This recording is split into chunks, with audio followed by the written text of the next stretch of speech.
Recording के students formally अस्सलाम वालेकुम। आज जो है हम ऑर्गेनाइजेशन बिहेवियर के जो फंडामेंटल्स हैं, चैप्टर नंबर 1 जो हम पढ़ रहे थे ऑन कैंपस क्लास में, इसको आज हम खत्म करेंगे और इससे रिलेटेड कुछ हमारे चैलेंजेस हैं जो कि ऑर्गेनाइजेशन को फेस करने पड़ते हैं, उन्हीं को हम अपॉर्चुनिटी के तौर पर भी देख सकते हैं। इनके ऊपर हम आज बात करने जा रहे हैं। फॉर्मल लेक्चर स्टार्ट करने से पहले, जब तक स्टूडेंट्स आ रहे हैं, रिक्वेस्ट दे रहे हैं, कुछ बातें मैं ऑनलाइन क्लासेस के लिए भी करना चाहूंगा। इस वक्त मेरे पास मेरी क्लास में 3 डिफरेंट डिपार्टमेंट के स्टूडेंट्स मौजूद हैं। इस वक्त मेरे पास अप्लाइड फिजिक्स के स्टूडेंट्स भी मौजूद हैं, इस वक्त मेरे पास पब्लिक एडमिनिस्ट्रेशन के स्टूडेंट भी मौजूद हैं, इस वक्त मेरे पास कराची यूनिवर्सिटी बिजनेस स्कूल के स्टूडेंट भी मौजूद हैं। This is the biggest advantage of online class कि आप अपना जो भी एफर्ट है, उसका डोमेन, उसका जो स्प्रेड है, उसको आप बढ़ा सकते हैं। ऑनलाइन क्लास में एक मुझे और जो एडवांटेज लगता है, अगर आप जरा सा फोकस होकर देखें ना, तो लगता ये है कि 101 ट्यूशन चल रही है। हर कोई अपनी स्क्रीन पे, लैपटॉप पे, most of you would be taking this class on your mobile phone.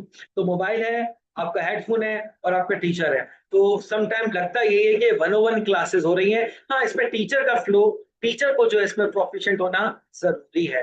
मैं इसमें क्लेम ये करता हूं कि मैं काफी ज्यादा प्रोफिशिएंट इस वजह से हो गया हूं कि अब मैं तकरीबन 1000 से ज्यादा ऑनलाइन टीचिंग क्लासेस जो है या आर्स जो है वो करा चुका हूं सिंस कोविड टिल नाउ। तो एक online environment, online work space जो है, उसका अच्छा खासा तजुर्बा है। और कोशिश यही करता हूं कि ऑनलाइन को भी उतना ही इंटरैक्टिव रखूं जितना जो है हमारा ऑन कैंपस क्लास इंटरैक्टिव होती है। जैसे कि आप सब मेरी ऑन कैंपस क्लासेस ले चुके हैं, कोशिश मेरी पूरी होती है इंटरैक्टिव रखूं, इसको भी इंटरैक्टिव रखने की कोशिश पूरी पूरी करूंगा। आज की क्लास शायद इंटरैक्टिव ना हो क्योंकि आज कुछ थ्योरेटिकल एस्पेक्ट्स कवर कराने हैं, लेकिन आगे आने वाले दिनों में जब जब हम ऑनलाइन क्लास की तरफ जाएंगे तो उसमें आपकी तरफ की पार्टिसिपेशन भी होगी, ऑनलाइन एक्टिविटीज भी होंगी, और एक इसमें बहुत ही स्ट्रॉन्ग एक हमारा जो है एक्टिविटी होती है, ब्रेकअप रूम बनते हैं हमारे। तो ब्रेकअप रूम जो है ना, उसके ऊपर हम जो है काफी ज्यादा फोकस किया करेंगे, डिफरेंट किस्म की एक्टिविटीज उसमें भी किया करेंगे। आजकल अगर मैं बात करूं, एक और मैं क्विक बात करता हूं सप्लीमेंट्री, उसके बाद जो है प्रॉपर लेक्चर को हम स्टार्ट करते हैं।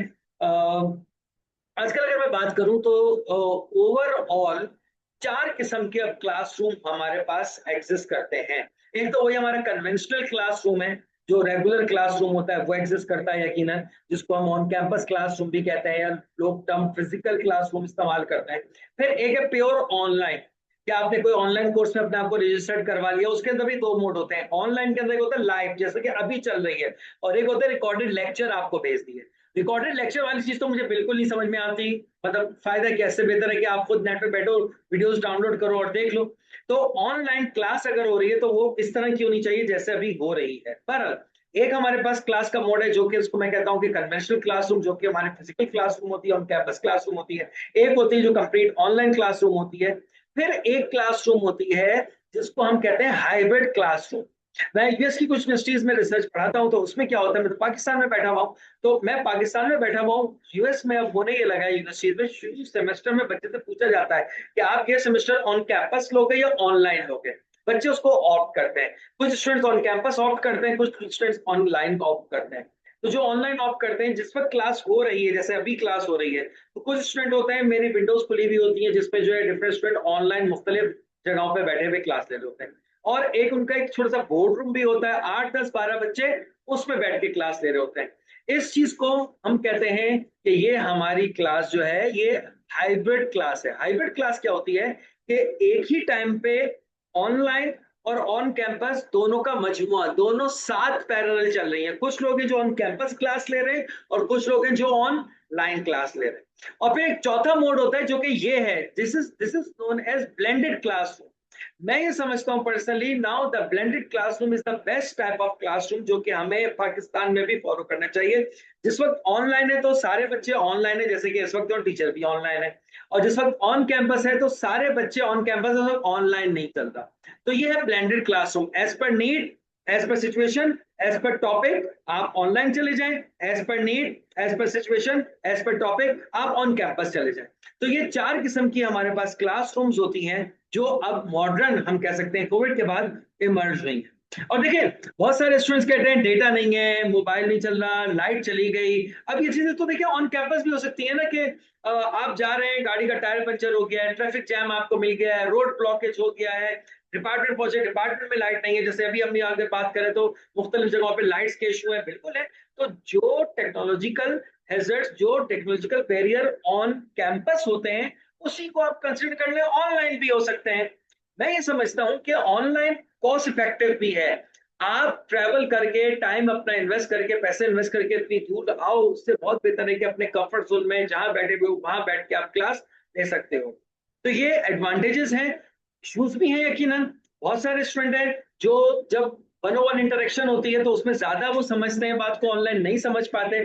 टेक्नोलॉजी का मैंने बिल्कुल बात की, लेकिन मैं ये समझता हूँ कि भाई कोई अच्छे से मोबाइल का आप कंपनी का कोई पैकेज ले लें, मोबाइल को चार्ज कर लें, तो अगर लाइट चली भी गई है, इतना तो हो सकता है कराची जैसे शहर में कि आप मोबाइल पे ऑनलाइन क्लास ले लें। हाँ, अब लेनी ही नहीं है, बिल्कुल जिद हो गई है, तो वही अलग बात है। इसमें एक और चीज, क्योंकि आज पहली क्लास है तो थोड़ा इसमें मैं डिटेल में बात कर रहा हूँ। इसमें एक और चीज बड़ी इंपॉर्टेंट है। टीचर्स के लिहाज से अगर बात करूं, मैं समझता हूं कि आप लोगों को, टीचर्स को भी थोड़ा सा ब्रीथिंग स्पेस भी देना चाहिए, उनको अप्रिशिएट भी करना चाहिए। रीजन इज दैट कि नन ऑफ अस इनिशियली, अब तो शायद जो हायरिंग हो रही है उनसे पूछा जाता होगा कि भाई आपको ऑनलाइन आता है नहीं आता, लेकिन हम अगर बात करें तो हम जिस टाइम की हायरिंग है, या अभी तक जो ऐसे 5 साल पहले तक जो हायरिंग थी, तो none of us was hired on the base कि आप कितने प्रोफिशिएंट, कितने अच्छे हो ऑनलाइन स्पेस को लेकर। आप कंप्यूटर के सामने बैठ के मुसलसल बोल कितना सकते हो, इसके ऊपर कोई भी हायर नहीं हुआ था। लेकिन स्टिल अगर साथ ऑनलाइन क्लास पे जा रहे हैं, कोशिश कर रहे हैं, तो उनको अप्रिशिएट करना चाहिए। और साथियों को भी चाहिए कि अपनी स्किल्स को दिन ब दिन जितना ज्यादा इंप्रूव कर सकें, वो जरूर इंप्रूव कर रहे हैं। तो ये बहरहाल नैरेटिव्स थे ऑनलाइन क्लासेस और ऑन कैंपस क्लासेस के। बहरहाल बिकॉज ऑफ द वेदर हम लोगों ने सोचा ये कि इसको ऑनलाइन कर देते हैं। इसकी वजह ये रही कि हमारा एकेडमिक लॉस कम से कम हो। और आज हम यहाँ पे मौजूद हैं एक अदर ऑनलाइन क्लास के साथ, जिसमें मेरे पास मल्टीपल मेरे सेक्शंस के ऑर्गेनाइजेशन बिहेवियर के स्टूडेंट्स मौजूद हैं। हमारा चैप्टर नंबर 1 चल रहा था, उसी को आज जो है मैं वाइंड अप करने की तरफ जा रहा हूं। मैं उम्मीद रखता हूं कि I am audible to you all. My PowerPoint slide जो मैंने अभी आपको लगाई है वो विजिबल है, और मेरी वीडियो भी आपको आ रही है। आप में सोचता है कुछ लोग हो जिन्होंने शायद पहली जी बार सर, इस वक्त, विजिबल है हाँ, सर। जिस वक्त पहली बार जो है सर आप लोगों ने, जी जी बोलिए। सर जी जी बोले। Sir sorry to interrupt you sir. कुछ स्टूडेंट्स ऐसे हैं जो ज्वाइन नहीं कर पा रहे, मतलब उनको उनका ज्वाइन लिंक ओपन नहीं हो रहा। एक तो स्टूडेंट है जिसका मैं बार बार उनके लिए रिक्वेस्ट कुछ आ रही है। इंस्ट्रक्शन। हाँ, एक स्टूडेंट है जिसकी रिक्वेस्ट बार बार आ रही है। मैं अभी भी जो बात कर रहा था कंटिन्यूसली उनको ऐड कर रहा हूँ। तो उनको यही बोले कि लॉग आउट करके दोबारा लिंक को क्लिक करें। अगर लिंक क्लिक नहीं हो रहा, हो सकता है एप्लीकेशन के थ्रू जा रहे हो, इसको अपने मोबाइल पे डाउनलोड कर लें। ब्राउजर के थ्रू ना जाएं, डाउनलोड कर लें। मोबाइल एप्लीकेशन डाउनलोड करके ये जो एक एड्रेस और पासवर्ड है ये डालें, हो जाएगा। ठीक है sir, thank you thank you, ठीक है ओके। जी। ओके। ब्राउजर से समटाइम्स ये इश्यूज आते हैं। मैं ये बात कर रहा था कि हो सकता है आप लोग में से बहुत सारे लोग हों जो शायद पहली दफा ऑनलाइन क्लास ले रहे हैं। तो मैं देखना भी चाहूंगा कितने लोग जो हैं इस टूल से वाकिफ हैं। तो अगर मेरी पावर पॉइंट स्लाइड जो कि पीडीएफ में कन्वर्ट हुई, खाम में पावर पॉइंट कह रहा हूँ, वो आपको नजर आ रही है, मैं आपको नजर आ रहा हूँ, मेरी वॉइस नजर आ रही है, तो आप जरा देखें आपकी स्क्रीन पे एक इमोजीज का बटन होगा, उसमें जो है आप देखें थम्स अप का बटन है, वो जरा दबा दें ताकि पता लग जाए कि आपका जो व्यू है वो क्लियर है। मैं देखना चाहूंगा कितने लोग हैं। अच्छा, स्क्रीन वगैरह को भी मैंने लॉक नहीं किया है। आज की क्लास बहुत सारी चीजें फैसला करेगी कि मैं कितनी सर पॉलिसीज लगाऊं, कितनी चीजें लॉक करूं। तो आप लोग जरा थम्स अप करके, या हैंड रेस का एक बटन होता है, हैंड रेस करके जरा मुझे बता दें कि आप लोगों को ये नजर आ रहा है। ओके सर नहीं हैंड, थंब रेस वाला तो नहीं आ रहा, लेकिन उसके अलावा रिएक्शन का ऑप्शन आ रहा है। बिल्कुल रिएक्शन पे रिएक्शन पे क्लिक क्लिक करके करें। देखें। बिल्कुल करें, बिल्कुल बगैर डरे क्लिक कर दें, परेशानी के बगैर क्लिक कर दें। और ये लोगों को मिलना शुरू हो गया, thumbs up thumbs up thumbs up. I have got जी सर, थम्स 22 अप कर थम्स दिया। अप। अरे वाह, क्या बात है। इसी तरह से हैंड रेस भी होता है। प्यार मोहब्बत भी शुरू हो गई है, किसी ने हार्ट भी दे दिया है मेरे लेक्चर को। अभी हार्ट ना दो, लेक्चर खत्म तो होने दो। अच्छा, जो हैंड रेस है ना वो आपको खुद हटाना पड़ता है। तालियां भी बज रही हैं, हाथ भी जोड़ना शुरू कर दिए हैं। अब आपको रिएक्शन पता लगे। बड़ा जबरदस्त टूल है ये। और आज नहीं, आज बड़ा लंबा वरना हो जाएगा। किसी क्लास में मैं आप लोगों को इसकी भी बताऊंगा कि मैंने जूम पे क्लासेस कैसे शुरू की थी, और how I get fame for online classes. आप गूगल पे मेरा नाम लेके सर्च करेंगे तो मेरे बहुत सारे इंटरव्यूज आ जाएंगे, लेकिन लंबी कहानी हो जाएगी। आप लोग बोलेंगे यार 40 मिनट अपनी कहानियां सुना गए। और हमारा लेक्चर रिकॉर्ड भी हो रहा है, मुझे फिर इसको जो है लिंक पे भी डालना है। जो बच्चे इस पर क्लास नहीं ले पा रहे हैं, तो मैं डायरेक्टली लेक्चर शुरू करता हूँ। ये कहानी बात की रही कि मैंने जूम कैसे स्टार्ट किया था और कोविड में हुआ क्या था, और why I got so much fame for online classes. जिन लोगों के हाथ जिन्होंने रेस किए हैं वो अपने हाथ नीचे कर लें, बड़ी मेहरबानी। मुझे पता ये लग गया कि आप लोगों को नजर आ रहा है सब कुछ। अच्छा, मेरी क्लासेस इस तरह भी एक्टिव होंगी, मैं कभी थम्स अप करवा दूंगा, कभी हाथ उठवा दूंगा, कभी मैं चैट बॉक्स में भी लिख पाऊंगा। अभी एक एक्टिविटी करेंगे जिसमें चैट बॉक्स पे आप लिखोगे, और मजे की बात यह, since the lecture has been recorded, तो आप जो कुछ भी रिस्पॉन्ड करोगे, जो भी एक्टिविटी करोगे, वो रिकॉर्ड भी हो रही है। तो मुझे कभी भी अगर इवेल्युएट करनी हुई, क्लास पार्टिसिपेशन वगैरह देखनी हुई, तो वो भी मेरे लिए बहुत ज्यादा आसान हो जाती है जब मैं ऑनलाइन रिकॉर्डेड लेक्चर्स के ऊपर जाता हूँ। बहरहाल रिकॉर्डेड लेक्चर आप लोग की आसानी के लिए मैंने इस दफा किया, अदरवाइज मैंने रिकॉर्डेड लेक्चर छोड़ दिए थे। वजह यह है कि स्टूडेंट्स फिर क्लास में आते नहीं हो, कहते हैं रिकॉर्डिंग मिल तो जाती है, क्लास लेने की क्या जरूरत है। लेकिन ऑब्वियसली एक्चुअली मैं ये चाहूंगा कि आप लोग ऑनलाइन क्लास भी लें, और ये रिकॉर्डिंग जब मैं आपको दूं तो अपने रेफरेंस के लिए इसको इस्तेमाल करें। Those who won't be able to make the class today, वो यकीनन इसको इस्तेमाल कर सकते हैं। बहरहाल वापस आते हैं अपने लेक्चर की तरफ, स्टार्ट करते हैं इंट्रोडक्शन टू मैनेजमेंट। हम पढ़ रहे हैं ऑर्गेनाइजेशन बिहेवियर। ऑर्गेनाइजेशन बिहेवियर में हमने एक क्लासेस में ट्रेन डायग्राम बनाई थी जिसमें बताया था ऑर्गेनाइजेशन हायर मैनेजर उनको प्रोवाइड करते हैं रिसोर्सेज, और रिसोर्सेज को अचीव करते हुए ऑर्गेनाइजेशन के जो गोल्स होते हैं, जो उसके ऑब्जेक्टिव के बेस पर ऑर्गेनाइजेशन बनाती है, मैनेजर रिसोर्सेज को इफेक्टिवली एंड एफिशिएंटली इस्तेमाल करते हुए उन गोल्स को अचीव करते हैं। And to use the resources effectively and efficiently, organisation में जो मैनेजर्स हैं वो ओबी पढ़ते हैं, ओबी की प्रैक्टिसेस, ओबी की थ्योरी को प्रैक्टिस करते हैं। यहां तक कि हमने बात की थी। फिर हमने ओबी पढ़ने के डिफरेंट मॉडल्स देखे थे। ओबी को पढ़ने के लिए हमारे पास एक सिस्टम व्यू था, एक हमारे पास कंटीजेंसी व्यू था, एक हमारे पास इंटरैक्शनल व्यू था। ये हमने देखा था। आज हम एक बात करेंगे कि ओबी की जब हम बात करते हैं तो इट्स ऑब्वियसली अबाउट ऑर्गेनाइजेशन। वैसे तो मैंने जब ऑर्गेनाइजेशन की डेफिनेशन बताई थी आप लोगों को, तो ऑर्गेनाइजेशन की बहुत सारी डेफिनेशन बताई थी, लेकिन फिर ये भी मैंने बात बताई थी, here we means organisation, workplace, हमारा जो वर्क प्लेस है उसको मैं ऑर्गेनाइजेशन यहाँ पे कह रहा हूं। ठीक है, तो वर्क प्लेस पे क्या होता है? वर्क प्लेस पे मैनेजमेंट होती है, वर्क प्लेस पे मैनेजर्स होते हैं। इनके लिहाज से आज हम बात को स्टार्ट करेंगे और कोशिश करेंगे कि चैप्टर नंबर 1 हम खत्म कर दें। बुक मैंने बताई थी आपको, Stephen P Robbins, organisation behaviour by Stephen P Robbins, और इसका जो एडिशन हम इस्तेमाल कर रहे हैं वो इस्तेमाल करेंगे 19th एडिशन। स्क्रीन पे ये स्क्रीनशॉट लेने के चक्कर में क्लिक ना करें, स्क्रीन को मैसअप ना करें। मैंने जैसे कहा कि क्या क्या पॉलिसीज मैं अपनी क्लास के अंदर लगाऊंगा, ये आज की क्लास फैसला करेगी। स्क्रीन लॉक सिक्योरिटी से मुझे अभी ही करनी पड़ेगी, क्योंकि एनोटेशन में जाके कुछ लोग हैं जो गलती से मेरे ख्याल से स्क्रीन शॉट लेने के चक्कर में स्क्रीन को ड्रॉ कर गए हैं। ना करें, ज्यादा बेहतर है। ठीक है जी, चले बात को स्टार्ट करते हैं। और ऑर्गेनाइजेशन क्या होती है इसके ऊपर हमने बात की थी। इमरान दाद खान अभी अभी समझाया, स्क्रीन पे क्लिक ना करें, आप फिर क्लिक कर रहे हैं, आई डोंट नो व्हाई। मैंने पहले भी बताया था कि ये सारी चीजें रिकॉर्ड हो रही हैं। इमरान दाद खान अब नाम रिकॉर्ड हो गया है, मना करने के बाद आपने स्क्रीन को टच किया, अच्छी चीज नहीं है, प्लीज अवॉइड इट। ठीक है जी, और चलें जी बात को बढ़ाते हैं, दोबारा से स्क्रीन को क्लियर कर देते हैं। स्क्रीन को मैं अभी फिलहाल लॉक नहीं कर रहा, सो दैट अगर आपको या मुझे कुछ लिखना हो तो मैं लिख सकूं।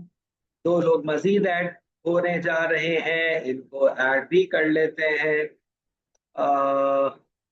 अगेन कुछ स्टूडेंट्स हैं जो कि डिफरेंट नामों से आए हुए हैं, अपने नाम के अलावा। प्लीज मैं आपको रीनेम कर लें, that would be more better for you please. Mohammad Bilal ने हाथ उठाया है, आप कुछ कहना चाह रहे हैं बिलाल, या ये उस वक्त का हाथ उठा हुआ है? नहीं नहीं सर, वो मेरी बेटी थी, वो बीच अच्छा, में उसने हाथ उठा डिस्टर्ब दिया। कर रही थी, इस वजह से वो चले स्क्रीन बार बार जो है ना वो चले शेयर कर चले रही थी। चले, ठीक है ठीक है ठीक है नहीं ठीक है। नहीं सर, वो आप कह रहे थे ना, मैं स्क्रीन शॉट, इमरान बात कर रहा हूँ, इमरान दाद। जी जी जी जी, हाँ तो सर बस वो वो, मेरी बेटी बार बार जो है हाँ ना चले चले चले, ठीक है ठीक ठीक है है ना ठीक सर। है, चले चले। तीन चार लोग और आ गए हैं, यू कॉल कर दिया है। अब स्टार्ट करते हैं। Now we have got around 80 students, तो इट्स अ गुड स्ट्रेंथ जो मैं एक्सपेक्ट कर रहा था। स्टार्ट लेते हैं। ऑर्गेनाइजेशन क्या होती है इसके ऊपर हम क्लास में बात कर चुके हैं, फॉर्मली सी बात कर लेते हैं। ऑर्गेनाइजेशन क्या है? Organization is a continuously coordinated social unit compose of 2 or more people. 12 बात हो चुकी है, ऑर्गेनाइजेशन दो या दो से ज्यादा लोग जब बनते हैं, वो 2, 20, 200, 2 लाख, 2 करोड़ जितने भी हो, ये ऑर्गेनाइजेशन बनाती हैं। लेकिन जो इंपॉर्टेंट चीज है वो ये है कि people who have been associated in the organization, उनका जो गोल है वो कॉमन होना चाहिए। उनके जो काम करने का ओवरऑल ऑब्जेक्टिव है कि भाई हम क्यों इधर एसोसिएट हुए हैं और क्यों हम ये काम कर रहे हैं, टोटलिटी में एक होना चाहिए। एक उनका पर्सनल ऑब्जेक्टिव, पर्सनल गोल भी होगा, एक उनका ऑर्गेनाइजेशनल गोल। यहाँ पे हम बात कर रहे हैं ऑर्गेनाइजेशनल गोल, ठीक है जी। इसमें फिर मैंने बात की थी अभी रिसोर्सेज की, और ये बात भी हम कर चुके हैं, कुछ यहाँ पे चीजें रिपीट होंगी, यही से मैं आगे निकलूंगा उनमें। रिसोर्सेज की बात की थी तो we have got the human resources, financial resources, material resources, इसके ऊपर डिटेल में हम लोग बात कर चुके हैं, तो इसके ऊपर मैं ज्यादा डिटेल में डिस्कस नहीं करूंगा, ठीक है जी। अच्छा, ऑर्गेनाइजेशन इफेक्टिवनेस को छोड़ देते हैं, बेसिक टर्म्स की अगर बात करें, मैनेजर्स क्या होते हैं और मैनेजमेंट क्या होती है। मैनेजर्स क्या है, इंडिविजुअल्स हैं जो कि ऑर्गेनाइजेशन की जो गोल्स हैं उसको अपने जो स्टाफ हैं, अपने कुलीग्स हैं, उनके थ्रू अचीव करने की कोशिश करते हैं। यहाँ पे जब कुलीग और स्टाफ की बात करते हैं तो एक टर्म जिसको मैं कहता हूँ बिल्कुल इस्तेमाल नहीं करेंगे, और वो है सबॉर्डिनेट की term. No one is subordinate to anyone now. हम आपस में एक दूसरे के कुलीग हैं, कोई जूनियर कुलीग है, कोई सीनियर कुलीग है, having different set of responsibilities. ये जो वर्ड सबॉर्डिनेट है, ये अंग्रेज बहुत सारी चीजें हमें देके चले गए, जैसे कि जब हम छुट्टी की दरखास्त 9th क्लास में लिखते थे तो हम लिखते थे I beg to state that I am suffering from fever. Why you are begging? एक तो मैं बीमार हूं, ऊपर से मैं भीख मांग रहा हूं। Are you beggar? If you are not beggar तो व्हाई यू आर बैगिंग? आपको बैग करने की जरूरत नहीं है। हाँ, ये भी नहीं बोल रहा कि आप बदतमीज हुए, छुट्टी से बीमार हूं मैं ये भी नहीं कह रहा। आपके रिटर्न में भी आपकी टोन नजर आ रही होती है। You can be courteous without begging as well, unfortunately, kindly, it's in order to inform you.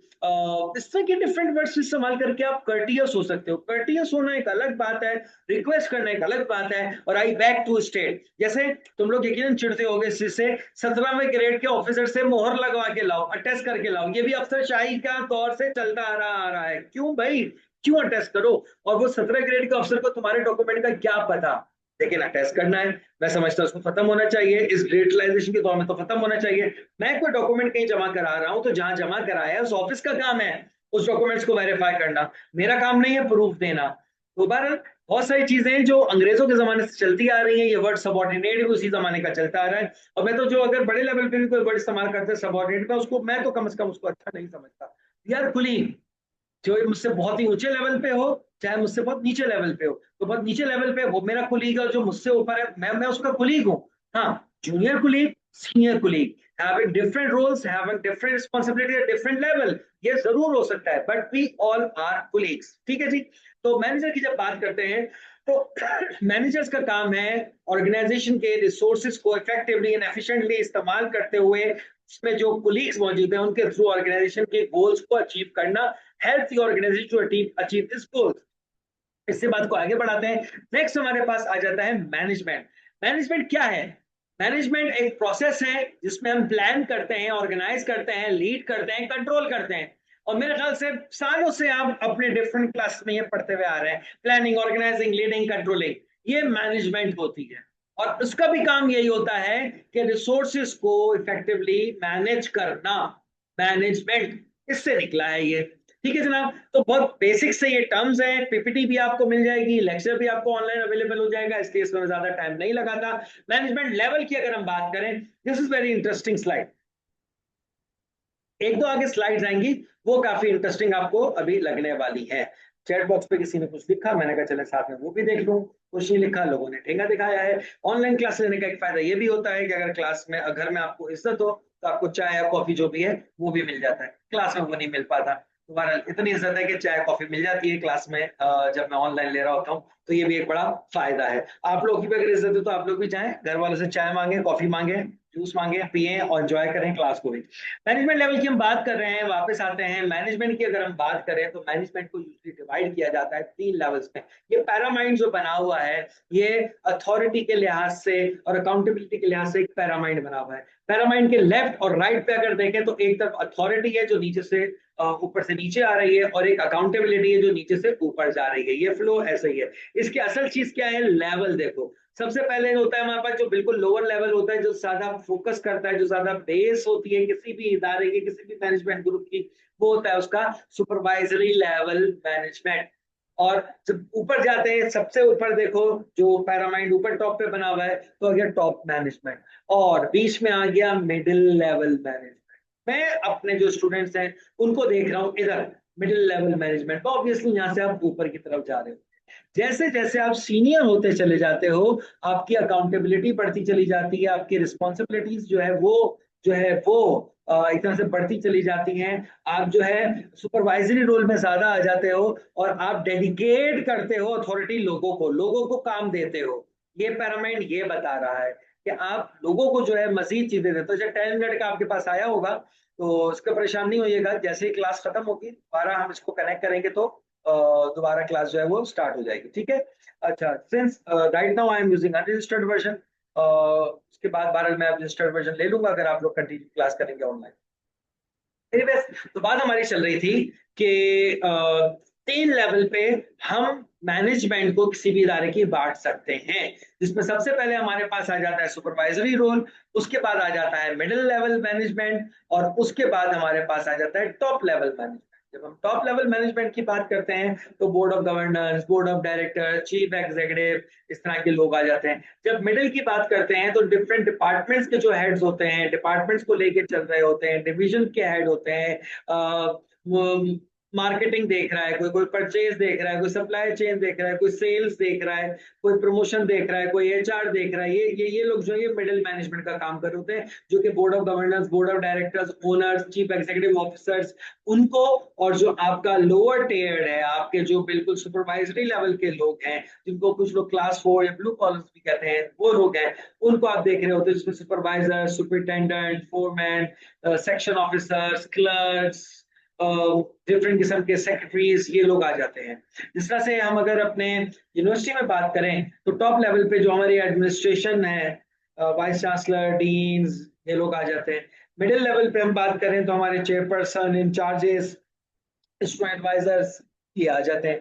Lower level पे अगर हम बात करें तो हमारे clerk, office superintendent, program incharges, और ऑफिस के जो सपोर्ट स्टाफ होता है वो आ जाते हैं। तो इस तरह से हर इदारे में जब हम ऑर्गेनाइजेशन की बात करते हैं तो ऑर्गेनाइजेशन यूजली 2-3 तरीके से जो है अपने आप को कैटेगराइज करती है। विर्द अली, हमजा अहमद, ये 2 स्टूडेंट्स हैं जो कंटिन्यूसली जो है ज्वाइनिंग के स्टेटस पे घूम रहे हैं। विर्द अली भी शायद आ गए, हमजा अहमद सिर्फ घूम रहे हैं। तो इनके लिए भी यही है, जिस क्लास के भी ये है, कि आप प्लीज इसको ऑफ करके एप्लीकेशन डाउनलोड कर लें, उसके थ्रू कनेक्ट करेंगे तो ये चल जाएगा, ठीक है जी। अच्छा, इसके बाद मैं अगर आगे बात करता हूँ, ये बहुत ज्यादा मुश्किल चार्ट लग रहा है लेकिन इतना मुश्किल है नहीं है। इधर हम जो बात कर रहे हैं वो कर रहे हैं लेवल ऑफ मैनेजमेंट की, और इसके अंदर जो वो ट्राइंगल के अंदर डिफरेंट किस्म के रोल्स लिखे हुए थे वो यहाँ पे डिटेल में लिख दिए गए हैं। टॉप लेवल के क्या रोल्स होते हैं यहाँ पे सारे मैनेज हुए पे रखे हुए हैं। मिडिल लेवल पे क्या करते हैं ये यहाँ पे रखा हुआ है, और फिर लोअर या सुपरवाइजरी लेवल पे क्या होता है ये यहाँ पे रखा है। इसको आप लोग खुद पढ़ेंगे, ये बिल्कुल थियोरेटिकल चीज है, मैं इसकी डिटेल में नहीं जाऊंगा क्योंकि मेरे पास इससे बड़ा एक इंपॉर्टेंट जबरदस्त किस्म का नीचे चार्ट मौजूद है, उस तरफ मैं जाना चाहूंगा। जब हम बहरहाल मैनेजर्स की बात करते हैं, मैं हमेशा से कंफ्यूज रहा हूं मैनेजर्स के फंक्शंस, रोल और स्किल्स में। मुझे लगता है ये इंटर रिलेटेड है, ओवरलैपिंग है, एक ही तरह की कुछ चीजें हैं। मैं हमेशा इसमें परेशान रहता हूं कि भाई फंक्शन क्या है, तो रोल्स क्या है, तो स्किल्स क्या है। यहाँ पे अगर आप देखें और इन तीनों बॉक्सेस को जो लिखे हुए मैनेजर के नीचे अगर प्रॉपर तरीके से पढ़ लेंगे तो आपको काफी चीजें यहाँ पे समझ आना शुरू हो जाएंगी कि इनके फंक्शंस क्या होते हैं, इनके रोल्स क्या होते हैं, और इनकी स्किल्स क्या होती हैं। When we talk about the functions क्या होता है, inform the way the manager meet the requirement and their duties।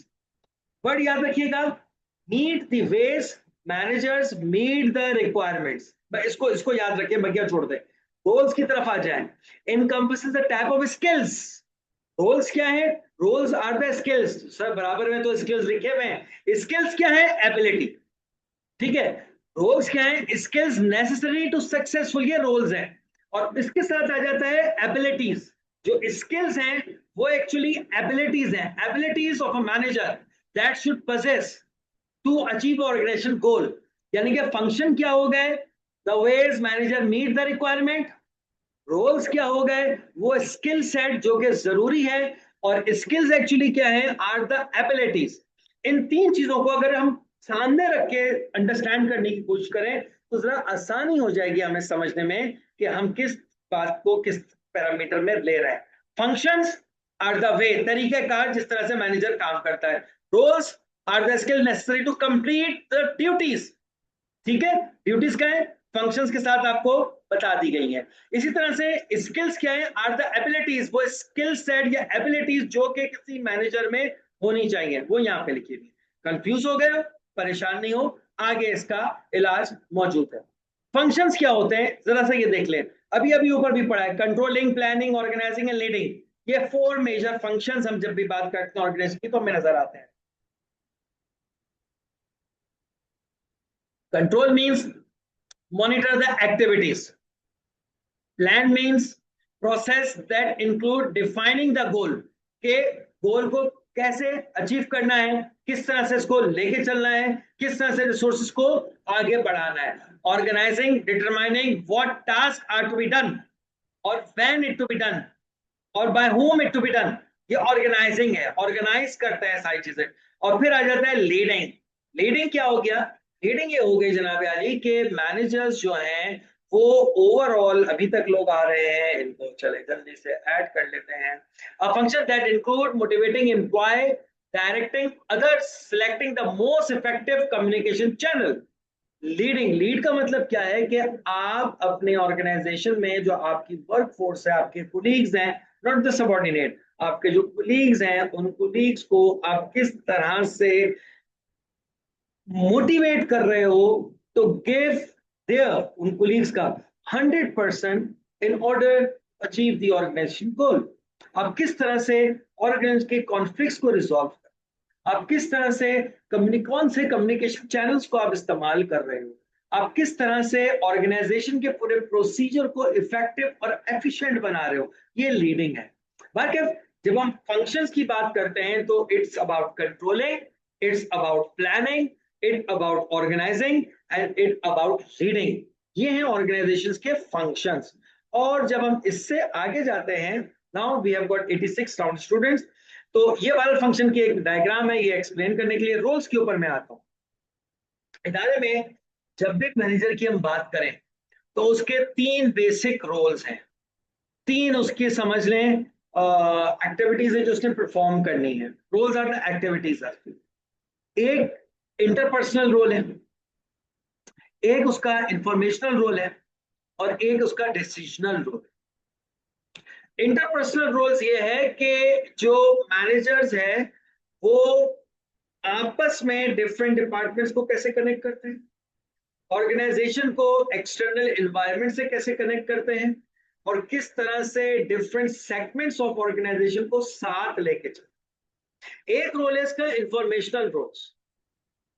आप मार्केट इंटेलिजेंस कैसे करते हो, मार्केट ट्रेंड्स क्या चल रहे हैं उसको कैसे आप जो है लेके आते हो, आप इसको किस तरह से एनालिसिस करते हो और एनालिसिस करके किस तरह से अपने ऑर्गेनाइजेशन की, चाहे वो प्रोडक्ट है चाहे वो सर्विस है, उसको इंप्रूव करने की कोशिश करते। और डिसीजन मेकिंग रोल क्या है जी, managers are usually there to decide the operations of the organisation. ये पॉलिसी के डिसीजन नहीं है, ये एग्जीक्यूशन के डिसीजन है कि किस तरह से ऑर्गेनाइजेशन एग्जीक्यूट करती है अपने ओवरऑल प्रोसीजर्स को, उसके डिसीजन लेना भी मैनेजर का काम है। ऊपर से मैं वापस स्टार्ट दे रहा हूं। हमने पढ़े पहले फंक्शन, इसको कंपेयर करना जरूरी है, ठीक है। फंक्शन में हमारे पास आ गया कंट्रोल, प्लान, ऑर्गेनाइजेशन, लीडिंग, और फिर हमारे पास आ गया इसके रोल्स, जिसमें इंटरपर्सनल रोल आ गया, इंफॉर्मेशनल रोल आ गया, डिसीजन रोल आ गया। और इसके बाद अच्छा मैन्सबर्ग है, इसने जो है इसके ऊपर बहुत ज्यादा काम किया था। मैन्सबर्ग है, इसके अंदर हमारे पास इंटरपर्सनल के अंदर क्या क्या रोल्स आ जाते हैं, इंफॉर्मेशन के अंदर क्या क्या रोल आ जाते हैं, डिसीजन रोल क्या क्या है, इसके ऊपर मैन्सबर्ग ने चार्ट बनाया, इसको आप पढ़ सकते हो। और जब स्किल्स की बात करते हैं तो 3 ही किस्म की स्किल्स आ गई, 4 function, 3 roles, 3 skills, technical skills, human skills, conceptual skills. अभी अब जो है अगले 1 मिनट बाद हमारा डिस्कनेक्ट होगा नेट, उसके बाद हम जब दोबारा कनेक्ट करेंगे तो पार्ट 2 इसका जो है हम स्टार्ट लेंगे, जो यहीं से स्टार्ट होगा। और इसी के बाद एक बड़े मजे की, बड़ी इंपॉर्टेंट एक पैरामाइंड डायग्राम है, उसको डिस्कस करके हम जो शुरू में मैंने बात की थी ग्लोबल चैलेंजेस की, उसकी तरफ आएंगे। मैनेजरियल स्किल्स की हम बात करें तो टेक्निकल स्किल्स होना जरूरी है, ह्यूमन स्किल्स होना जरूरी है और कॉन्सेप्चुअल स्किल्स होना जरूरी है। आई रिपीट माई सेल्फ, अभी डिस्कनेक्ट होगा, फिर दोबारा कनेक्ट करेंगे, बात को आगे पढ़ाएंगे। टेक्निकल स्किल्स क्या है? ऐसी एबिलिटीज जो कि आपको स्पेशलाइज बना देती है। ह्यूमन स्किल्स क्या है? आप लोगों के नॉर्म्स और वैल्यूज को जाने, ह्यूमनिस्टिक अप्रोच क्या होती है। और कॉन्सेप्चुअल स्किल्स क्या है? आपकी मेंटल एबिलिटीज क्या है, आप कितना जो है चीजों को इवेल्युएट कर सकते हैं, आप कितने बिग पिक्चर बना सकते हैं, आप कितना से चीजों को डायग्नोज कर, ये 3 चीजें हैं। तो पढ़ लें आप, फिर हम दोबारा ज्वाइन करते हैं नेक्स्ट पार्ट।